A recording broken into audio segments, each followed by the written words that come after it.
Bagaimana kabar hari ini? Semoga sehat dan semangat ya. Hari ini kita akan belajar tentang yang bisa menyelamatkan nyawa. Wah, serius banget ya. Tapi jangan khawatir, kita akan belajar dengan santai dan menyenangkan. Tema hari ini adalah mitigasi bencana alam. Nah, apa itu mitigasi? Dan apa jenis bencana yang terjadi? Apakah kita bisa aman? Yuk, kita mulai belajar. Bencana alam adalah peristiwa yang terjadi di alam dan bisa menyebabkan kerusakan dan bahaya bagi manusia. Misalnya, seperti gempa bumi, seperti goncangan kuat di tanah. Banjir adalah air meluap dan menenggelamkan pemukiman. Kebakaran hutan dan pemukiman. Tanah longsor atau tanah dan batu bergerak turun dari perbukitan. Yang terakhir ada letusan gunung berapi. Nah, jadi semua ini bencana bisa terjadi kapan saja.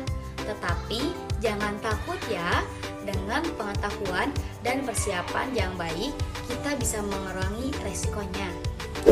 Mitigasi adalah segala tindakan atau persiapan yang kita lakukan untuk mengurangi resiko dan dampak bencana.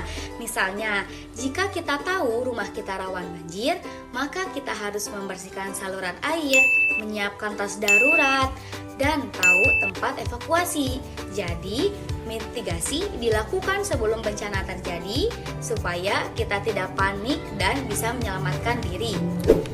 Mitigasi gempa bumi. Gempa bumi sering terjadi di Indonesia. Nah, kalau ada gempa bumi di kita harus lakukan yang ke-1, segera berlindung di bawah meja.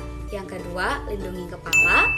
Yang ketiga, jangan berdiri dekat kaca atau jendela. Yang keempat, yaitu setelah goncangan berhenti, segera keluar lapangan yang terbuka. Mitigasi banjir. Nah, kalau musim hujan, banjir sering terjadi.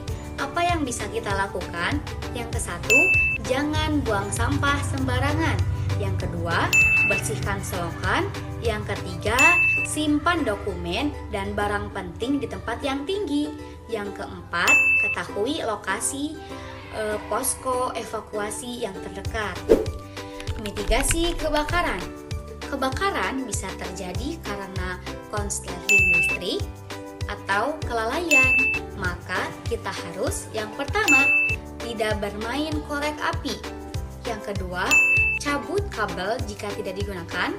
Yang ketiga, simpan alat pemadam sederhana seperti karung goni basah.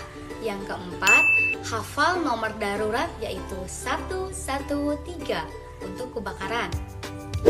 Nah, anak-anak, kita juga bisa menyiapkan tas siaga bencana di rumah yang isinya 1. Air minum dan makanan ringan. Kedua, senter dan baterai. Yang ketiga, masker obat-obatan. Yang keempat, salinan dokumen penting. Yang kelima, pakaian ganti dan peluit. Nah, di sekolah biasanya mengadakan simulasi evaluasi. Kalian harus ikut dengan sungguh-sungguh ya. Yang ke-1, dengarkan instruksi guru. Yang kedua, jangan bercanda saat latihan.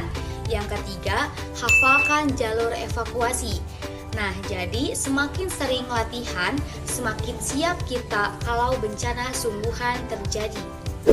Nah, hari ini kita sudah belajar tentang mitigasi bencana alam. Kita harus tahu bahwa bencana bisa datang kapan saja, tapi dengan persiapan kita bisa tetap tenang dan selamat. Jadi, yuk anak-anak harus siaga, tanggap, dan peduli terhadap lingkungan. Terima kasih sudah belajar bersama. Sampai jumpa di pelajaran berikutnya. Assalamualaikum warahmatullahi wabarakatuh.